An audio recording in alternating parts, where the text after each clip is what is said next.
Salve, salve, galera! Seja bem-vindo a mais um vídeo aqui no canal. Hoje, galera, vamos fazer aqui um pós-jogo aí, né? Fazer reação aí do troca de passe, falando tudo sobre essa vitória aí do Verdão de 2-1, né? Frente aí ao Fluminense e se tornando mais uma vez líder do Brasileirão, né? Mantendo aí a liderança, né? Com gols aí de Vitor Roque e Alan. Vamos ver aí quem a imprensa falou. Então, sem mais enrolações, galera, agora aí, vamos ao vídeo. Uma pequena confusão ali entre os bancos de reservas, mas está terminado o jogo. Comemoração dos palmeirenses, vitória sobre o Fluminense, que foi um grande jogo de futebol. Aliás, tivemos mais uma vez ótimos jogos na noite dessa quarta-feira de futebol muito bem jogado. Foi assim no jogo do Mangueirão, entre Remo e Internacional, um bom futebol lá. Também aconteceu um bom jogo no Mineirão, em Belo Horizonte, no empate entre Cruzeiro e Corinthians pelo placar de 1-1. Ótimo jogo também agora em Barueri, nessa vitória do Palmeiras pelo placar de 2-1. Não sei se a Bela e o Alex vão concordar. Eu, pelo menos, gostei dos jogos de hoje do Brasileirão, que está sendo muito bem jogado até aqui. Enquanto a reclamação dos palmeirenses continua, olha lá, o auxiliar do Abel, né, como é que é o nome dele mesmo? O Abel foi expulso no final do jogo. Tá ali o auxiliar do Abel reclamando mais uma vez, algo que também é muito comum nos jogos do Alviverde. Abel sendo expulso após o pito final, algo que também, infelizmente, é comum. E assim termina, mesmo com vitória do Palmeiras, muita reclamação. Do que será que eles estão reclamando, hein, Belli? Porque percebo nas redes sociais, o descontentamento maior com a arbitragem é de torcedores do Fluminense. Muitos não acharam pênalti. Daqui a pouco a gente vai ter Paulo César de Oliveira, vai ter os melhores momentos para mostrar para vocês. Muitos não acharam pênalti, o pênalti em cima do Vitor Roque. Mas daqui a pouco a gente vai falar sobre isso. Há o que reclamar, Beli? Boa noite. Boa noite, novamente. Olha, não sei se eles estão reclamando daquele último lance que seria um lateral para ser batido para o Palmeiras e o árbitro na hora apontou, né, para a equipe do Fluminense, mas assim, isso é irrelevante porque o jogo acabou segundos depois. Não estou entendendo o motivo desse descontentamento todo. Talvez a reclamação seja em cima da expulsão do Abel. Mas a gente também não sabe o que aconteceu, porque a gente estava aqui nesse processo, né, de passar o bastão do Luiz Carlos Júnior para a gente, para entender o que motivou esse cartão vermelho aí pro Abel. O que a gente sabe é que no decorrer do jogo, a gente conseguiu escutar várias vezes o Abel reclamando de alguns lances de arbitragem. Até numa das últimas faltas ali do segundo tempo, deu para escutar, assim, claramente ele falando, se mandou continuar porque apitou a falta na sequência, alguma coisa nesse sentido. Então, não sei, talvez ele já tenha, né, tivesse reclamado bastante. A gente vai ficar aí na dúvida, vamos esperar o que aconteceu. O Abel é difícil, cara, porque ele reclama realmente de tudo, assim, sabe? É um negócio que é chato, porque parece que é ele que tá certo e está certo o tempo todo, entendeu? E tem coisa que é interpretação que não depende só dessa, pra deixar ele realmente nervoso pra ser expulso. Aí depois inflama tudo depois da expulsão dele. Isso, por quê? Porque eu vejo que eles vão pro jogo já vão inflamados com a arbitragem. Então, qualquer coisinha que não acontecer daquilo que ele concorda, independente se ele tá certo ou não, o negócio pega fogo, acho que passa muito do ponto, assim, né? Pois é, olha, convido vocês aí de casa, né, para participarem com a gente aqui do programa, hashtag troca de passes. Vão lá no X, né, no Twitter, hashtag troca de passes. O que é que você achou da rodada do Campeonato Brasileiro? Você está satisfeito com o desempenho do teu time? Então tá aqui a hashtag, olha só, hashtag troca de passes. Mandem as suas mensagens pra gente, tá legal? A gente vai começar a falar sobre os jogos do Brasileirão, especificamente sobre esse Palmeiras e Fluminense, que reuniu dois dos times que estavam ponteando o campeonato. Palmeiras e Fluminense tinham os mesmos 7 pontos no início da rodada. O Palmeiras agora vai a 10. É ele o líder do campeonato. A gente vai mostrar a classificação aqui no telão. Olha só. Palmeiras, São Paulo e Corinthians, os 3 primeiros colocados, 3 paulistas. Palmeiras e São Paulo com 10. Corinthians, Bahia, Fluminense, Atlético Paranaense, Bragantino tem 7. Grêmio 6, Chapecoense e Mirassol 5, Flamengo e Coritiba 4, Botafogo, Vitória, Remo 3, Atlético Internacional, Cruzeiro 2, Vasco e Santos 1. Reparem que na zona do rebaixamento temos Internacional, Cruzeiro, Vasco e Santos nesse momento. Vamos às entrevistas lá de Barueri, antes da gente começar a falar sobre o jogo. Vamos ouvir personagens de Palmeiras e Fluminense que fizeram um bom jogo por lá. Vou lembrar que tem um adversário do outro lado também, né? Nem sempre você vem para trás porque quer. né? O adversário vai te empurrando e o Fluminense se mostrou mais uma vez um time de muita qualidade, fez um grande jogo, tomou 2 gols muito cedo, né? Com 15 minutos o Palmeiras já vencia por 2-0, mas depois o Fluminense foi entrando no jogo, empurrou o Palmeiras para trás e diminuiu, né? No primeiro tempo um belíssimo gol do Lúcio Acosta e poderia até ter empatado ainda antes do intervalo, né, Belly? Jogo muito disputado, acho que os dois jogadores tiveram uma leitura interessante do que foi a partida. Claro que a partir do momento que você tem um Palmeiras com um começo tão avassalador, a tendência é que o Fluminense precise reagir em algum momento. Eu acho que foi mais ou menos o que aconteceu. Você levantou muito bem essa bola, né? Que tem um adversário lá do outro lado. O Palmeiras começou num ritmo muito intenso. Acho que o Fluminense não se preparou da forma, né, mais correta. Acho que a estratégia do Fluminense, a leitura, acabou sendo um pouco equivocada. Bem verdade que o time estava um pouco mais mexido, né, principalmente no setor defensivo. A gente viu a presença do Arana, o Guga, que vem revezando essa lateral direita com o Samuel, mas o Samuel é o titular, e o Ignacio, né, que a gente sabe que o titular é o James. Então já era um setor defensivo mexido, talvez não tão entrosado, e acho que hoje fez uma partida ruim de modo geral, mas foi um bom começo do jogo do Palmeiras. O Fluminense entendeu o que tinha que fazer ali pelos 15 minutos de jogo, só que já estava 2-0, né? E aí o Fluminense cresceu na partida, conseguiu incomodar, né, esse garoto aí, esse baixinho aí, mais uma vez fazendo um ótimo jogo, marcou o gol do Fluminense, né? É ele que diminui o placar desse lance. Mas gostei do que vi de modo geral. Achei as duas equipes deixaram tudo em campo. E especificamente pelo lado do Fluminense, claro, é uma derrota, nenhum torcedor gosta de perder, mas assim, deu para perceber pelo menos os sinais que essa equipe dá. É um time mexido, um time modificado, tá poupando para jogar o estadual no final de semana, um clássico contra o Vasco, segundo jogo. Mas tem um padrão de jogo bem definido, sabe o que fazer com a bola no pé. Bem verdade que em alguns momentos se viu um pouco mais acuado por conta do ótimo elenco que tem o Palmeiras, né? E o Palmeiras, esse sim, com força total. Aí o momento em que o Lúcio sente, né, a parte de trás da coxa, ele coloca a mão ali na parte posterior e acaba não voltando para o segundo tempo, né? Ali já estava perto do intervalo e foi uma perda grande, né, Alex, para o Fluminense, porque o Lúcio, para mim, foi o melhor jogador do primeiro tempo.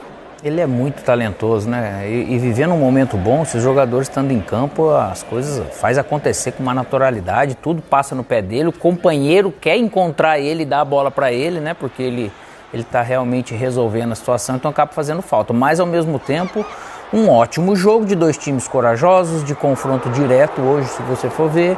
O Fluminense, na hora que tinha a bola, jogou sim, muitas vezes melhor do que o Palmeiras. Dentro de um jogo equilibrado, poderia ter terminado empatado também. São mas duas qualquer bolas na trave seguidas do Palmeiras, né, Alex? Então, não chega a ser injusto nem nada a vitória do Palmeiras, pelo contrário. Foi muito bom para quem assistiu. Um confronto dificílimo, cara. O Fluminense hoje ele tá com opções também. Entrou Soteldo, né, no lugar dele e, ao mesmo tempo, faz com que a gente goste de assistir futebol de novo. A gente tem visto mais times assim, né? Jogando com coragem, jogando o jogo, querendo vencer.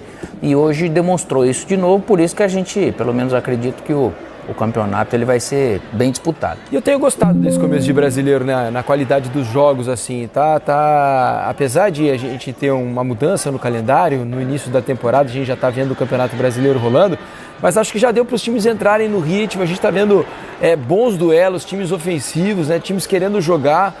Hoje eu citei aqui 3 jogos especificamente, né? Os 3 eu gostei bastante, o jogo do Remo contra o Internacional, o Cruzeiro contra o Corinthians e agora Palmeiras e Fluminense. Grêmio e Atlético foi muito bom, é que o jogo do Grêmio com o Atlético teve uma expulsão muito cedo, né? Do lado do Atlético, Natanael, e acabou mudando muito a cara do jogo. Mas a gente tem visto bons jogos, apesar do público ainda não estar acompanhando, né? Assim, os públicos têm sido baixos. Só 20 mil pessoas hoje lá no Mineirão para um grande jogo, Cruzeiro e Corinthians. Pouco mais de 10 mil pessoas na Arena Barueri para um jogo que envolvia 2 times que tinham a mesma pontuação na liderança do campeonato. O público ainda não está... Para o público, o campeonato ainda não pegou no breu, né? Parece que não começou ainda, né? A galera que está acostumada com esse campeonato brasileiro começando lá para abril, fim de março. Bom, tá rolando Brasileirão há mais tempo, né? E tá rolando futebol de modo geral há mais tempo. Apesar disso tudo, né? Apesar dessa questão do público ainda ser um problema, uma questão aí a ser resolvida, Acho que esse bom futebol que a gente está acompanhando hoje, Diniz, se deve ao fato, realmente, do futebol ter começado mais cedo. Né? Acho que os times fizeram uma série de testes nas primeiras rodadas de campeonatos estaduais, a gente viu alguns elencos sendo rodados, os reforços sendo incorporados aos times de forma gradual, e hoje a gente já consegue observar dentro de algumas equipes, não todas, obviamente, mas de algumas equipes, padrão de jogo, né, ideia de futebol, reforços que assumem titularidade ou ao menos servem ali como 12º, 13º jogador. Enfim, também estou gostando bastante do que eu estou vendo. Eu acho que para explicar esse negócio do público, só Eric e Richarlison, velho. Eu também. Eles vão conseguir, será? Será? Eles são fera, né? Daqui a pouco eles vão estar prontinhos aqui para conversar com a gente mais sobre esse grande jogo lá. O Palmeiras talvez seja o time que melhor pressiona o adversário no Brasil, assim, a saída de bola, né? Como é voraz o time do Palmeiras, né? Quando a bola sai do tiro de meta, por exemplo, o Palmeiras pressiona com uma qualidade que a gente vê em poucos times, né? É assim, e o Fluminense, mas o Fluminense passou a fazer muito bem isso com o Zubeldia também. O Palmeiras vive esse momento, sempre teve essa característica de marcar forte e marcar bem. Porque tem time que marca alto e os adversários conseguem sair. Com tranquilidade. Isso daí. Então tem toda uma leitura de posicionamento seu de início, para onde que você vai induzir a bola, de que maneira que você vai pressionar. E hoje o Palmeiras dificultou bastante as coisas do Fluminense, tanto que o primeiro gol pênalti, na verdade, ele acaba saindo desse jogo ali de pressão que acaba sendo errado de quem que foi que errou mesmo? O Ignacio. O Martinelli errou o passe, um passe fácil. Fazer a cobertura. Principalmente pra ele, Porque com a qualidade tocou que muito ele tem. assim, então essas pressões, cara, quem consegue fazer... A ideia do futebol, ela é quase a mesma para todo mundo. Você tem que pressionar, você tem que marcar, você tem que roubar a bola, então, mas nem todo mundo consegue fazer. A hora que consegue desse jeito, como o Palmeiras, como o Fluminense ele vem fazendo, como o Flamengo ele acabou já fazendo, você acaba tendo uma vantagem para você não precisar sempre construir apenas com a bola no pé. É por aí. Vamos fazer o seguinte, então. Vamos colocar no papo aqui Richarlison e Eric Faria para a gente falar mais sobre esse ótimo jogo da 4ª rodada do Campeonato Brasileiro. Lá em Barueri, o Palmeiras venceu o Fluminense 2-1. Não sei se vocês pegaram aqui o que eu estava dizendo agora há pouco, Eric e Richarlison, sobre os bons jogos que eu tenho acompanhado nesse início de Campeonato Brasileiro. Hoje, de novo, jogos bem agradáveis de se ver. O jogo lá de Belém do Pará, Inter e Remo, foi um bom jogo. Corinthians e Cruzeiro no Mineirão também vimos bom futebol. E, de novo, no melhor jogo da noite para mim, esse de Barueri, entre dois times que tentaram vencer o jogo a todo momento. Não, Eric? Boa noite, bem-vindo. Fala, Diniz. Boa noite, Belly, Alex. Boa noite para todo mundo. Rick, a gente estava junto ali na transmissão. A nossa expectativa antes do jogo era exatamente essa, né? Porque, na minha opinião, Palmeiras e Fluminense, nesse início de temporada, têm sido talvez os dois melhores times do futebol brasileiro. Sim. Nesse comecinho de ano aqui, né? No futebol brasileiro. Então, a gente imaginava que o encontro dos dois melhores times pudesse dar um bom jogo. E foi o que aconteceu. Eu acho que deu mais do que um bom jogo, deu um ótimo jogo, com particularidades ao longo do jogo, né? O Palmeiras começou muito forte e abriu logo 2-0 com 12 minutos e deu a impressão de que o Palmeiras completo contra um Fluminense mexido, o Palmeiras conseguiria administrar bem esse placar e ter uma vitória até mais tranquila, né? E não foi o que aconteceu. Vocês já estavam falando do Lúcio, é um jogador especial mesmo, diferente, ele conseguiu... Hoje ele estava batendo corner e cabeceando, mesmo com aquele tamanho, né? Porque o gol do Fluminense foi isso, né? Pra mim ele foi o melhor jogador do primeiro tempo. Concordo. É uma pena ele ter saído com a lesão. E pelo futebol que o Lúcio apresentou no primeiro tempo, o Fluminense conseguiu diminuir a vantagem no primeiro tempo e ainda quase fez um gol de empate. O Martinelli chutou uma bola de fora que o Carlos Miguel hesitou assim, né? E espalmou para fora. O próprio Lúcio bate uma bola de canhota cruzada no alto que o... Exato, foi quando ele se lesionou. Exato, a hora que ele sente a parte de trás da coxa. E o Palmeiras foi muito assertivo no primeiro tempo, né? O Fluminense finalizou mais, teve mais posse de bola, só que as duas chances que o Palmeiras teve, o Palmeiras colocou no fundo da rede, né? E aí foi para o intervalo com essa vantagem. Uma vantagem que se manteve até o fim do jogo. E no segundo tempo o jogo foi muito equilibrado, né? O Savarino botou uma bola na trave logo no comecinho, depois o Palmeiras teve duas bolas na trave, uma com o Vitor Roque e uma com o Sousa, né? Isso. Tá vendo o gol do Fluminense aí, você vê que o Lúcio começou a jogada, acreditou, seguiu, não desistiu, brigou com o Marlon pela posse de bola, teve frieza para driblar e muita categoria, né? Para encontrar o espaço ali, né? Então foi mais um bonito gol do Lúcio, né? Porque ele tem colecionado gols bonitos com a camisa do Fluminense, né? Esse lance também foi perigoso. E hoje uma formação interessante do Fluminense, né? Com essas trocas, um meio-campo que gosta da bola. Não, mas né? eu achei que o primeiro tempo o Fluminense só melhorou quando o Ganso conseguiu dar 3 passinhos para trás e o Serna começou a fazer mais a diagonal, e incomodar, porque assim o Gustavo Gomes e o Murilo ficaram muito à vontade com o Ganso ali jogando de costas, que não é a dele, né? Ele não. E aí quando na parada técnica, né, Rick? O Zubeldia, imagino que tenha dado uma mudada no posicionamento do Ganso e o Fluminense melhorou e terminou o primeiro tempo melhor do que o Palmeiras. Eu acho que tem uma questão, Rick, não sei se você concorda, que tá assim, ó, um outdoor piscando de maneira muito forte no lado do Fluminense, tragam um centroavante. Porque o time tá todo azeitadinho. Tá faltando alguém para empurrar, né, Rick? Boa noite. Boa noite, Diniz, Alex, Belli, a todos que nos acompanham. E é isso, né? A busca por esse centroavante, por esse homem-gol, continua. O Fluminense não consegue trazer esse jogador e faz falta. Fez falta no primeiro tempo, depois o John Kennedy entrou, deu uma melhoradinha ali, porque ele é conhecedor daquela área. Mas, Diniz, foi um excepcional jogo de qualidade técnica, de estratégias.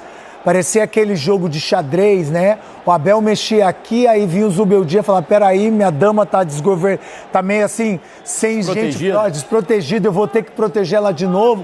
Aí um peão saía dali, muito legal, com muita qualidade técnica. O Fluminense, mesmo com o time mexido, mostrou que tem um elenco que tá vivendo um grande momento e não é dessa temporada. A única coisa que eu discordo do Eric é que não é dessa temporada. Desde a temporada passada, o finalzinho do Brasileiro, o Fluminense já vinha fazendo belíssimos jogos. Não é à toa que jogando no Maracanã não perde a 16 jogos. Enfim, é um Zubeldia que conseguiu potencializar essa equipe. Um Zubeldia conseguiu extrair um ótimo jogo do Guga, que voltou a jogar em alto nível, né? A gente falou do Lúcio, mas a gente pode falar do Martinelli, a gente pode falar do próprio Arana, que hoje não é o titular absoluto, mas também entendeu, né, a filosofia do Zubeldia. O Varino fez bom jogo. Então é isso, galera. Chega mais um fim de vídeo aqui no canal. Vimos aí na imprensa reagindo a esse jogo aí, né? Entre Palmeiras e Fluminense, onde o Verdão venceu, né? O jogo foi um jogão, realmente, né? O jogo foi frenético do começo ao fim. Ambos os times estavam pressionando, né? Mas é isso. O que foi mais efetivo foi o Palmeiras e acabou vencendo. E esse importante é isso, né? A gente sabe que às vezes o time vai jogar bem e não vai ganhar, às vezes vai jogar mal e vai ganhar, e às vezes vai jogar razoável, equilibrado e vai ganhar. Então, dessa vez, eu acredito que o Palmeiras jogou muito bem, né? E venceu esse jogo, mas também passou alguns apertos ali com a defesa de Carlos Miguel, que também foi decisivo para essa vitória aí do Palmeiras. Mas esse torcedor, qual a sua opinião? Deixe comentário aqui pra gente, inscreva no canal e ative o sininho para não perder no vídeo, que logo mais vamos trazer mais vídeo para vocês. Agora valeu e até o próximo vídeo.